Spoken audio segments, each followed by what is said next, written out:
Scattered rain showers patuloy pa rin iiral sa bahagi ng Luzon kasama ang Metro Manila at kalurang bahagi ng Southern Luzon, Visayas at Mindanao pa rin. Patuloy pa rin ang umiiral na hangin habagat na magdudulot ng mga cluster na pag-ulan ngayong araw pa rin.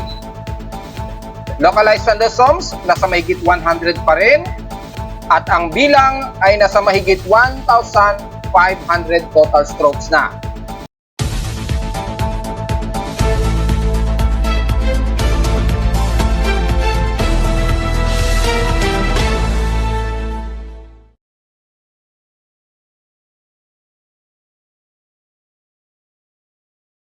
Hello, good morning mga folks. Welcome po muli sa ating Daily Weather Bulletin at Analysis para sa araw ng Sabado, June 8, 2024. Ang oras sa ating voice may maga, alas 10:05 na ng umaga.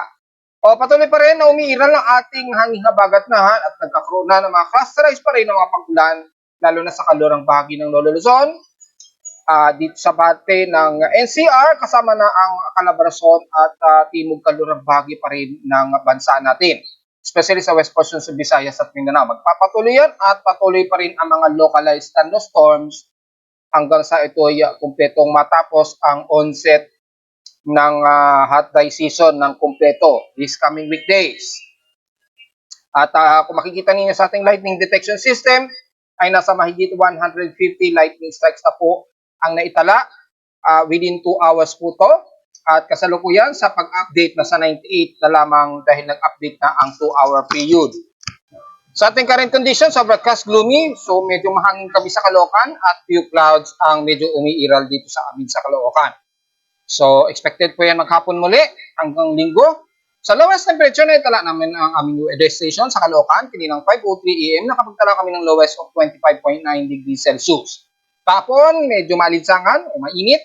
Ang temperatura namin na nasa 33.0, eksakto 33 degrees Celsius kapon ito ng hapon at 1:35 PM.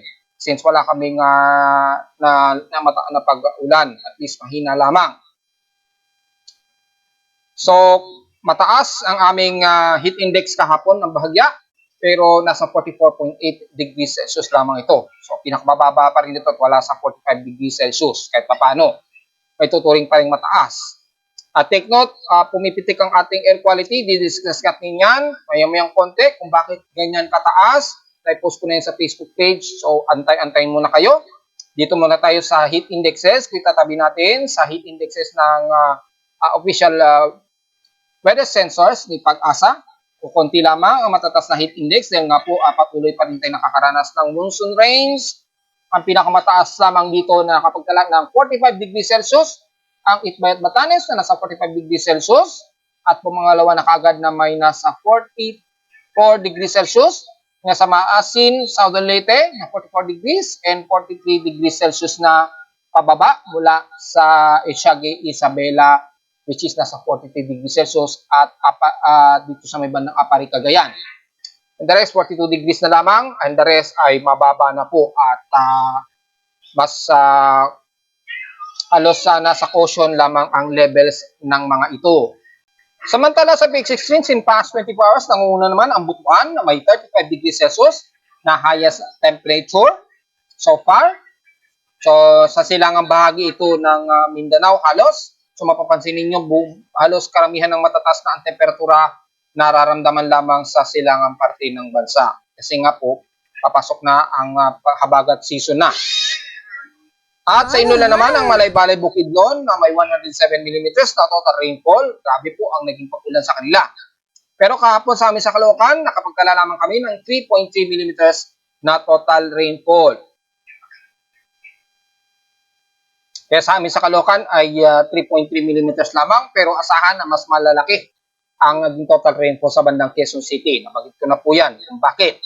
At mababa lamang madalas sa amin sa Caloocan.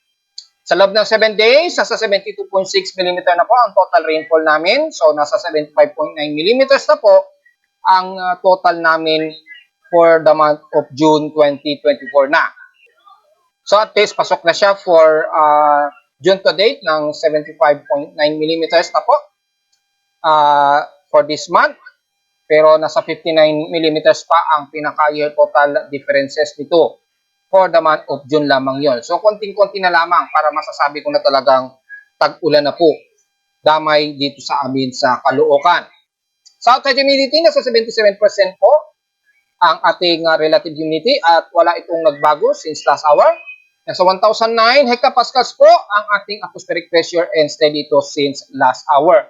Sa ating high tide and low tide status, so far may 8 hours and 34 minutes to low tide. So kasalukuyang maximum high tide po tayo. And hopefully, kung malalim-lalim na naman ito, mas malalim po ito at 1.5 meters po ang lalim. So, delikado po pagka nag-swimming po yung mga kabataan. Maaari, wag po muna maligo. Pero sa mga mangingisda natin, wala pong problema dahil malalim po ang karagatan natin. Nasa 1.5 meters. Sobrang lalim na po yan. Ingat na lamang sa posibleng mahangin dahil po sa habagat winds at ilang pag-alon. Pero bago lahat, kamustahin naman natin muna yung status ni Canlaon para sa mga nagre-request natin, mga kababayan, para i-report ko daw yung status ni Canlaon mula kahapon. Kung titingnan natin ay meron pa rin naitala na 19 volcanic earthquakes si Canlaon at mataas ang kanyang SO2 emission ng bahagya at 1,412 tons a day po since June 6. So wala silang latest update kahapon. At nasa 1,500 po meters ang taas ng pagsingaw nito. So patuloy pa rin ang paglabas ng singaw nitong o plume nitong si Canlaon. So ingat po sa mga kababayan natin, medyo matyagan na lamang ninyo yung aktibidad nitong si Canlaon. At wala namang bagong event ito, gaya na lamang ng mga pagdausdos ng mga malilit na bitak na bato. So far, wala na masyadong nai-report dito. Pero pinag-iingat na po na pumasok within 4 kilometer radius permanent danger zone ha. Take note yan mga folks para maiwasan po ang hindi inaasahang disgrasya just in case baka biglang magkaroon ng eruption na naman. At kung titingnan natin sa ating MODIS, bukod kay Canlaon, wala naman masyadong nadedetect na anomaly kay Taal Volcano. Pero mukhang malakas po ang pag-release nito ng SO2 emission, itong si Taal, since isang araw pa. Dahil kung pagbabasehan natin yung CMMSS, ay makikita natin medyo hindi pa masyado nakikitaan dito sa CMMSS. Pero yung sa ating mga aparato, nadedetect po ang pagtaas ng husto ng SO2 emission. So, medyo may pag-release ng bahagya at medyo may nakikitaan itong si MODIS kung medyo isa-selective natin. Meron siyang release. Ayan, oh. Ayan. So, since 10 PM po kagabi ay nakapag-detect ng at least mga nasa around up to 2 meters to 3 meters po yung taas. So mukhang may nadetect nga na pag-release ng makakapal na SO2 emission si Taal. So mukhang ngayong araw umabot dito sa Metro Manila. So titingnan natin yung status ni Taal Volcano. May isang phreatic eruption daw na naganap. At may 2 minutes po ang itinagal daw nito. At may 5 volcanic tremors. Then 11,072 tons a day po ang naintala nito since June 6. Ito yung nagdulot ng mataas na bog. At inasang umaabot na ngayon araw sa Metro Manila. 2,400 daw ang taas nito. Malakas daw ang pagsingaw. So magmas po sa mga kabatang natin dyan sa paligid ni Taal Volcano at maging dito sa Metro Manila. Dahil posibleng ito ay wag na po dahil ayon sa aking air quality monitoring system ay nasa unhealthy air concentration po tayo, index of 156 o 66.63 micrograms per cubic meter and particulate matter 2.5. Ngayon, i-verify natin kung yan ay posibleng wag. Malalaman natin dito sa ating air quality monitoring. In the past 24 hours, ay nagtaas na agad ito sa particulate of 59. So mula pa kagabi o kahapon, kung titingnan natin sa real-time monitoring since past 24 hours, para mas mabe-verify natin. Ayan, since past 24 hours, mga alas 7 ng gabi, tumaas na po ito. At nag-higher peak nito sa index of 50.8 micrograms per cubic meter kaninang 6 a.m. po. So halos buong gabi, mula kagabi ay mataas po ang pumitik po ng mataas yung ating SO2 SO2 yung ating particulate matter rather na nadedetect ng aking air quality monitoring system sa Caloocan.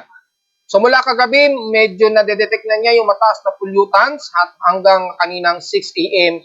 onwards ay mas tumaas na ito. Ayan mas tumaas na. At umabot na nga po ng more than 60 micrograms per cubic meter or 65.2 micrograms per cubic meter in to be exact hanggang 67.9 micrograms per cubic meter. So napakataas po. Maging sa particulate matter 10, mataas na din. So ibig sabihin, hindi na to unusual pollution. I-verify na lamang yan ng ating mga volcanologists kung ito ay VOG na po na dumadaan sa Metro Manila. Pero duda ko ay maaring ito na ay galing sa VOG ni Taal dahil napakabigat na po nung dala niya maging sa particulate matter of 10 micrograms ay tumataas na rin. So makakapal na pollution ang nadetect niya. So hindi na to unusual pollution. Dahil kung titignan natin ay mga nakarang araw ay mabababa naman. Wala lamang kahapon ay unti-unti na naman itong tumaas ng husto. Ayan, within 7 days. So, unusual po o kakaiba yung pollution na nadedetect nito. So, posibleng ito ay galing na sa may bandang Tagaytay hanggang papasok ng Metro Manila yung hangin. So, verify na lamang ninyo mga folks at kung titingnan natin sa ating air quality ay nanatiling very unhealthy pa rin.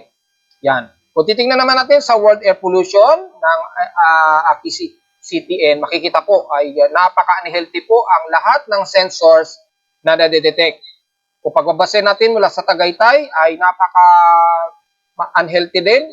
Moderate daw according dito. So nasa orange level po mula kay Taal. So kung mapapansin niyo, nagtaas po dito, malamang ito talaga ay galing kay Taal. Dahil halos buong Laguna Lake, maging sa Taguig, Parañaque, Las Piñas, City of Manila ay napaka-unhealthy na rin ang air pollution. Mas humigit sa amin sa Caloocan. Ayan So, hindi po ito unusual na pollution dahil maging sa bahagi po ng Dasmariñas, Muntinlupa, Cavite, yan, unhealthy rin, Carmona, sa Silang, Batangas na po ito. At dito sa may bandang malapit na sa Tagaytay, ay nasa unhealthy state na rin siya. So, maaaring ito ay galing na sa VOG na inirelease ni Taal at umaabot na ito ng bandang San Fernando, Pampanga. So, di ba, napaka-unusual po na magsasabay-sabay po na magtataas yan kung hindi yan manggagaling posible sa bulkan. So, verify na lang ni P-Box yan. Kaya sa aking analysis, maaaring ito nga ay galing kay Taal Volcano. Just in case, magmas na lamang po tayo mga folks, kahit hindi man natin nasabi na ito ay VOG o air pollution galing lamang sa mga public o sasakyan, magmas pa rin tayo para mas ligtas na ating mga sensitibong mga baga. Kasalukuyan din tayong mayroong space weather status at nanatiling sa minor plus alert at meron din tayong unsettled geomagnetic field. Nabanggit na rin natin yan since nung isang araw, asahan po na nasa S1 minor ang posible na nating onset. So, nakataas po ang alert message natin ngayong 10:43 a.m. So, latest na po ito. May possible NOAA scale of S1 minor. So, expected ang potential impacts of radio minor ng high frequency radio propagations natin. So, magkakaroon ng mga ilang lower frequencies affected, mga noise, ganyan. Expected po yan, lalo na sa mga two-way radio at transmission. Medyo magkakaroon tayo ng bahagyang radio impact minority. At sa ating APP index ng NOAA, ngayong araw ay expected nga natin hanggang unsettled geomagnetic storm ang aasahan natin ngayong araw sa bansa hanggang sa susunod na 24 oras. Yung S1 natin, bagamat mababa, ay yung ating radio blackout ay nananatiling nasa 50% hanggang sa susunod na 3 araw po. So, posible pa rin ang mga radio blackout natin, bagamat mga minor lamang ang madalas nating mararanasan na solar radiation so far. dahil may apekto pa rin dahil ang ating yung solar wind niya rather ay at almost nag-above normal siya. Mabilis-bilis po. Di naman masyado malakihan mula sa pinaka-sunspot ng ART 702 o 3703 ay manatiling medyo malaki pa rin ang bahagyang significant impact. At kahapon nga ay nakapagtala nga tayo ng KP index at 5.67 at nabanggit na natin yan at pumitik yan kagabi na 11 o'clock PM po. Nag-moderate siya pero saglitan lamang. So expected natin sa forecast ay patuloy tayong makakaranas ng mga unsettled geomagnetic field. Take note yan at ngayong araw o kayong umaga since 9:23 AM nakapagtala tayo ng beginnings class of M category 1.2 at nag-maximize ito ng 9:49 AM as M 9.7, so almost mag-R3 siya halos at natapos kaninang 10:19 AM as M 5.0. Yan. So yun po yung status natin at makikita natin sa significant GOS X-ray flux. Yan, pumitik siya, pinaka-highest of 9.54, almost mag-R3 na. Muntik na, halos mag-R3 na o mag-X-flare class. So, titingnan natin ng mas detail, hopefully, mag-upload o mag-preload yung data. Kasi mabibigat yung data galing kay NOAA, so minsan hindi nakaka-capturate ng aking webpage. Pero tinatry ng aking webpage script, makapture ito ng detalyado. So, ito, hindi siya nakuha ng maayos. Pero dito, medyo nakukuha siya. So, yun lamang. Ang medyo mabigat yung file niya. Pero kung makikita naman, malinaw naman, nasa 9, mahigit sa 9 watts per meter squared. Yung pinaka-arrival ng GOS X-ray flux. Mataas-taas siya. At meron tayong photon flux. Ayan, kasalukuyang may photon flux po tayo na MEV 4.54. Bagamat hindi naman siya umaabot ng S1, so titingnan natin kung aabot pa ito ng category of S1.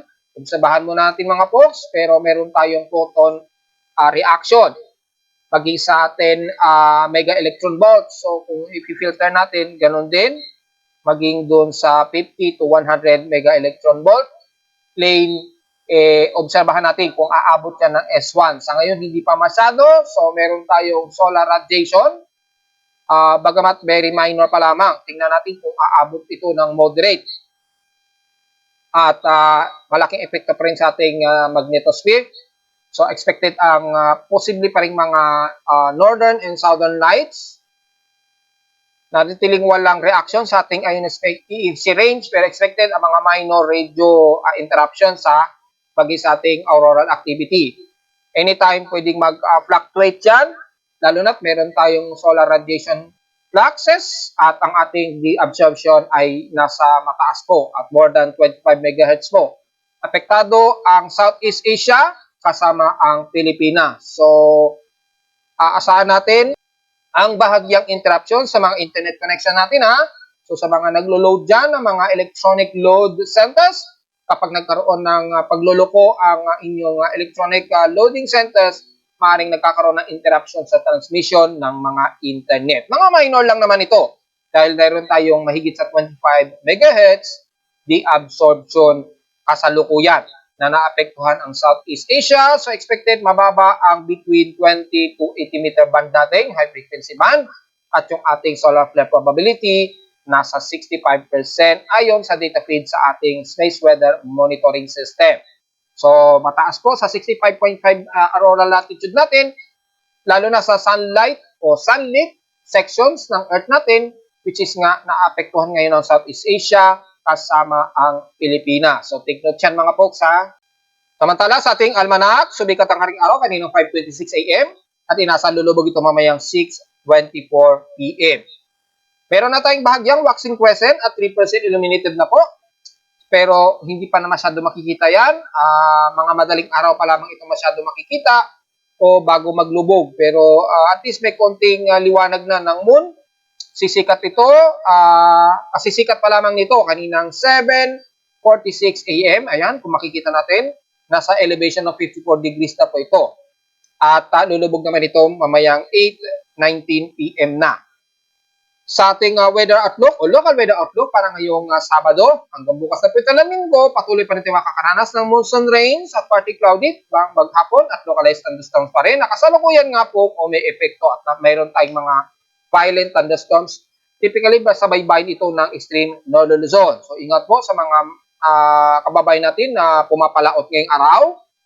At inaasahang partly cloudy ang maghapon natin maging sa Metro Manila.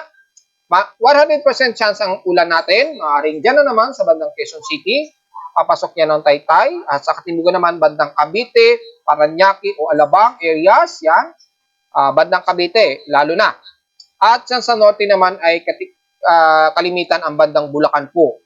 At dyan sa may bandang Pampanga area. At lalo na sa may bandang Zambales area. Dahil yan ay mas malapit sa may kalurang bahagi ng karagatan. Bukas sa ng linggo ay magiging partly cloudy pa rin na maghapon. Asahan pa rin ang monsoon rains at mga localized thunderstorms.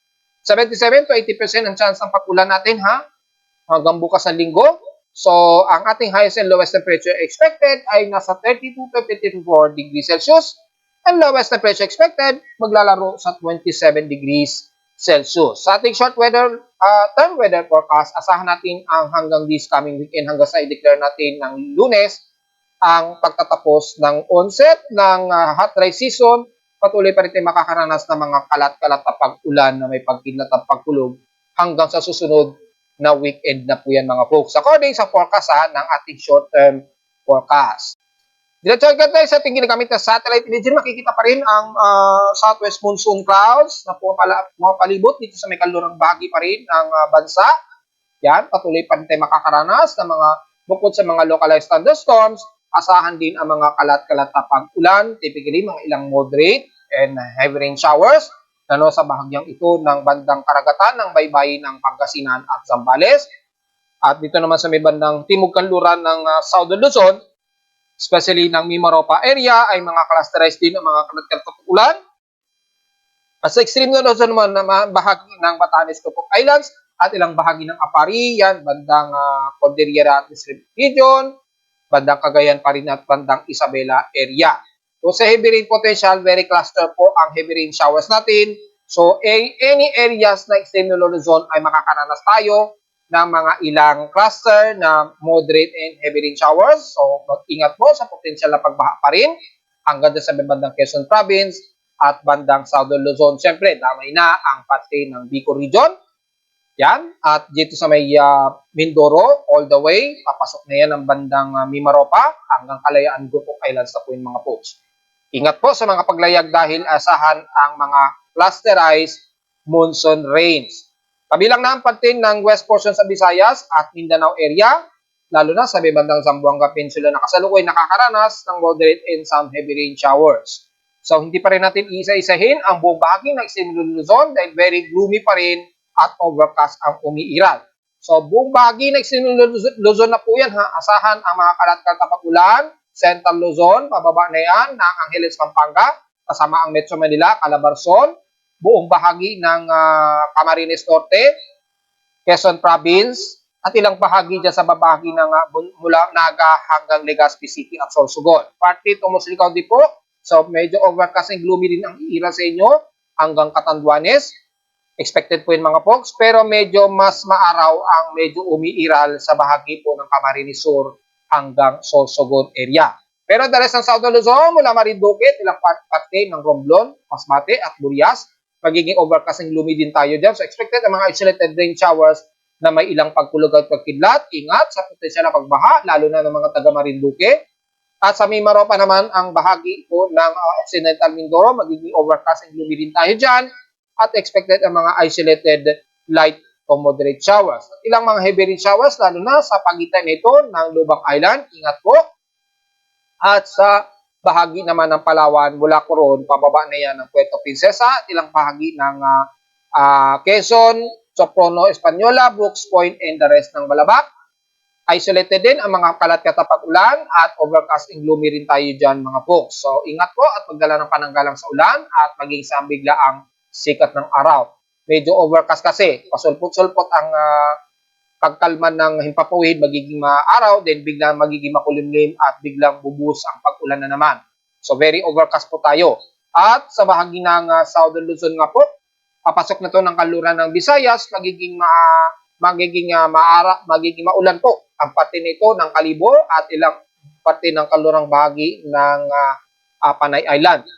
Overcast and gloomy rin tayo dyan, pababa ng San Jose de Buenavista, damay na ang Magyao, Iloilo, Guimaras, at San Joaquin po. Ingat sa potensya ng pagbaha at wag naman sa magkaroon ng bigla ang pagguho ng lupa just in case. At ilang bahagi ng dyan sa patid ng Bacolod, ng Negros Region, pababa na yan ng bandang Sipalay hanggang Bayawan na po yan.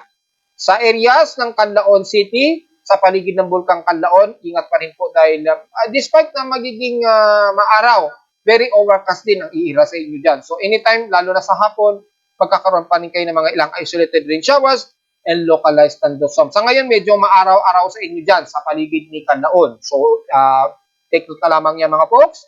At ilang bahagi ng Central Visayas, medyo katamtaman tayo dyan, partly to mostly cloudy, at medyo mas maalinsangan na po pagdating sa bandang Eastern Samar at Leyte area. Diyan, medyo mas maaraw po ang bahagi ng yan, kabilang na ang buong Samar region, Tacloban, hanggang Maasin na po yan. Damay na rin ang bahagi ng hilagang parte ng Cebu at Bohol areas. At sa parting Mindanao naman ay makakaranas ng mga ilang moderate and heavy rain showers ang Zamboanga City, ilang isla ng Basilan at Tulusulo. Ingat po sa posibleng pagbaha. Pero the rest ng Zamboanga Peninsula, lalo na sa Zamboanga del Norte, ay katamtaman po ang magiging himpapawid ninyo dyan, pero expected pa rin na overcast and gloomy, lalo na sa tanghali at sa hapon. So may mga isolated rain showers pa rin kayo makakaranas dyan ha. Bagamat sa ngayon ay medyo maaraw at medyo humid ang umiira sa inyo dyan. Dahil medyo mataas ang humidity ninyo dyan at temperatura.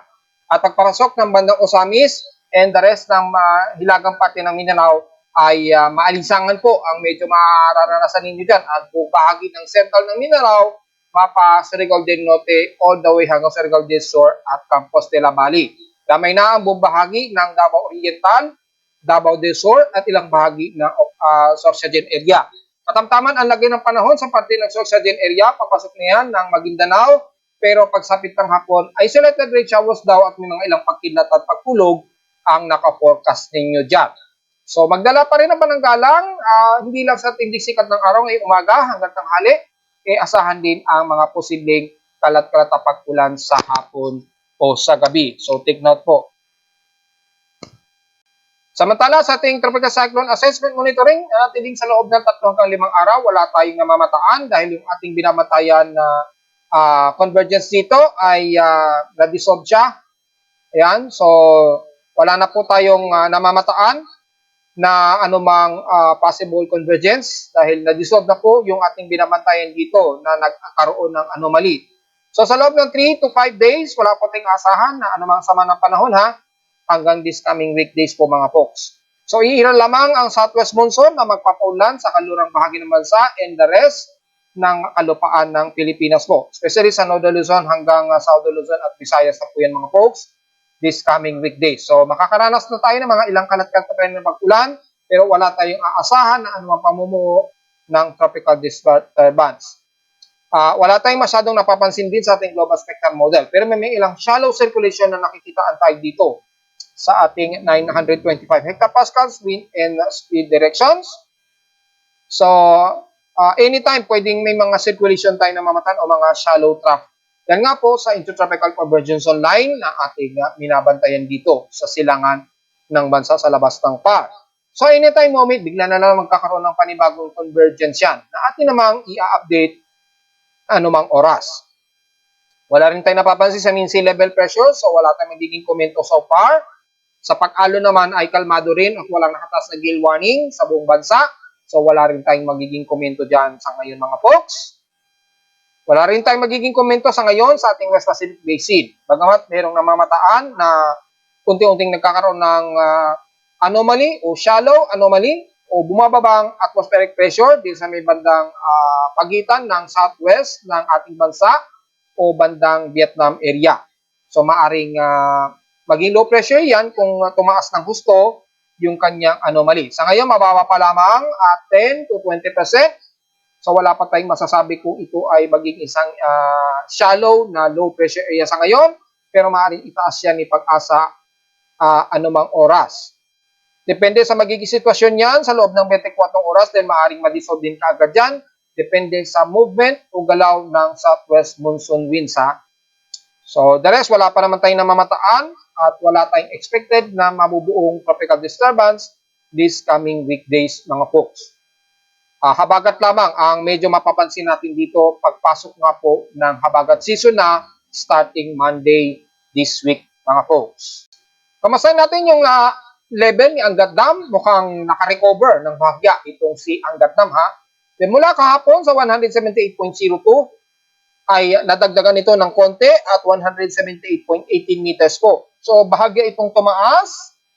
At mula sa negative 5, bumalik siya sa negative 4.97 meters, yung critical deviation level niya. So, medyo nasasalinan siya ng tubig ulan since noong isang araw at kahapon nga po mga folks. Sana magtuloy-tuloy yan para makarecover si Angat Dam. Pero nanatiling nasa critical level pa rin mga folks sa take note yan. At kung titingnan natin, makikita natin sa graph bahagyang nakarecover. Mula sa 178.02, ngayon ay nasa 178.18 meters. Bahagya itong nakarecover. Sana tuloy-tuloy yan mga folks ha.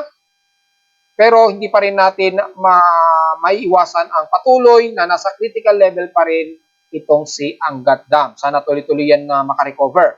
At sa ating general flood advisory and warnings, makikita natin ay nanatiling mataas ang buhong hilagang kanluran ng Luzon, Mimaropa at ilang portions ng west portions ng Visayas area. Well, dahil nga po sa ating umiiral na southwest monsoon, patuloy na aasahang kalat-kalat na pag-ulan na posibleng magdulot pa rin ng mga pagbaha. Ingat na lamang mga folks sa potential na flash floods anytime, lalo na mamayang hapon at gabi.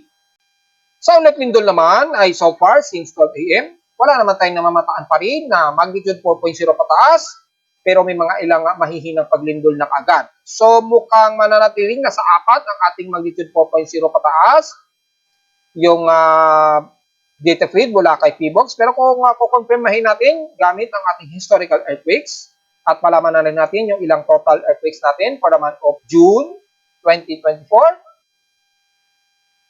Yan, i-reload natin.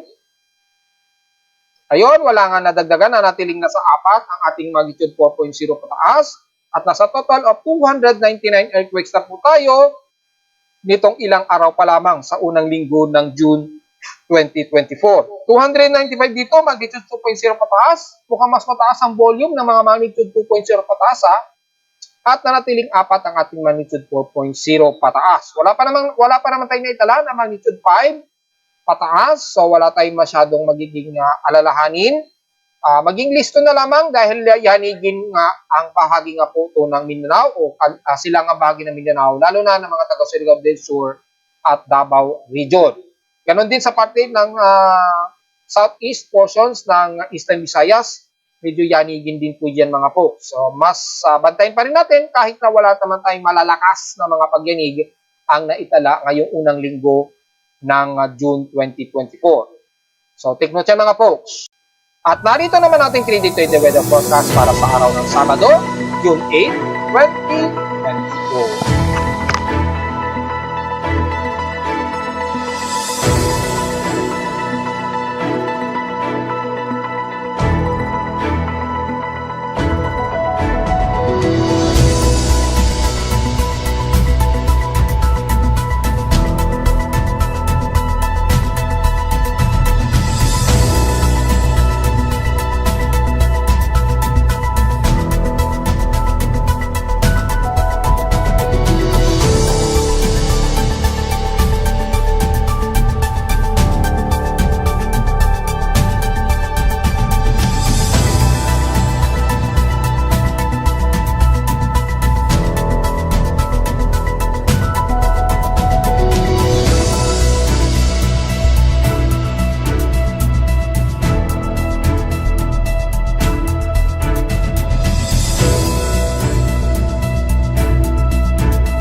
At hanggang dito na ang ating daily weather bulletin at analysis para sa araw ng Sabado, June 8, 2024. Huwag po kalimutan na mag-like, share, and subscribe po sa ating YouTube channel. Visit lamang anytime sa ating website at sa Facebook page ng Pimo Weather, ng Facebook page at sa website na www.pimoweather.com para sa mga gusto malaman ang iba pang detalye na hindi natin isama ngayong umaga sa pag-report. Typically ay monsoon rains lamang ang mas madalas nating mararanasan ngayong araw. At visit lamang din sa aking website sa mga gusto malaman ang real-time at dynamic na weather information mula sa aking weather station mismo sa Caloocan at sa mga data feeds mula sa iba't ibang weather agencies. Maraming salamat po mga folks at magmas po tayo mga folks dahil unhealthy po ang ating concentration maghapon ha at magandang araw po sa ating lahat.